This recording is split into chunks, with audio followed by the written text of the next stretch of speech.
BNP আন্দোলনের নামলে নির্বাচন পেছানোর সাহস কারো নেই বলে মন্তব্য করেছেন বিএনপির স্থায়ী কমিটির সদস্য গয়েশ্বর চন্দ্র রায়।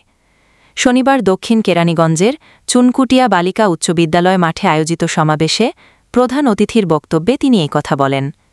তিনি বলেন, সংস্থার চায় বিএনপি, তবে অযথা জনগণের ভোটাধিকার ভুলণ্ঠিত করা হলে দলীয় নেতাকর্মীরা চুপ থাকবে না। গয়েশ্বর বলেন, বিএনপির সংস্কার চায়, কুসংস্কার নয়। নির্বাচন নিয়ে যারা চক্রান্ত করছেন, আসুন বিএনপির বিপরীতে ৩০০ আসনে একক প্রার্থী দিয়ে প্রতিদ্বন্দ্বিতা করুন।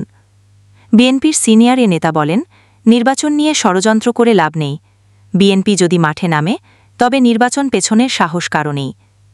একই অনুষ্ঠানে বিশেষ অতিথির বক্তব্য বিএনপি স্থায়ী কমিটির সদস্য সালাউদ্দিন আহমেদ, ঢাকা জেলা বিএনপির সভাপতি অ্যাডভোকেট নিপুণ রায় চৌধুরীর সভাপতিতে বিএনপির যুগ্ম মহাসচিব হাবিব উন নবী খান সোহেল, ফরিদপুরে বিএনপির কেন্দ্রীয় সাংগঠনিক সম্পাদক শামা ওবায়েদ, তথ্য প্রযুক্তি বিষয়ক সম্পাদক আজিজুল বাড়ি হেলাল, ঢাকা জেলা বিএনপির সাংগঠনিক সম্পাদক মোকাররম হোসেন সাজ্জাদ ও দক্ষিণ কেরানীগঞ্জ থানা বিএনপির সাধারণ সম্পাদক মোজাদ্দেদ আলী বাবু, বিশিষ্ট ব্যবসায়ী ও সমাজসেবক কাজী মোহাম্মদ মিন্টু উপস্থিত ছিলেন।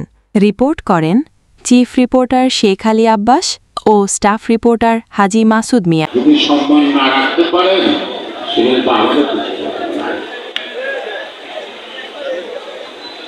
আমি কেন বলি, আমরা বলতে পারি না। সব কিছুতে আমি করছি, সব কিছুতে আমার এটা, সব কিছুতে আমার ওইটা, কেন কেন বলতে পারি না? এটা আমাদের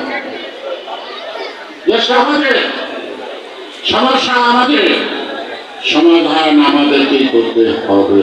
আমি একা একা, তুমি একা একা, কেউ কিছু না।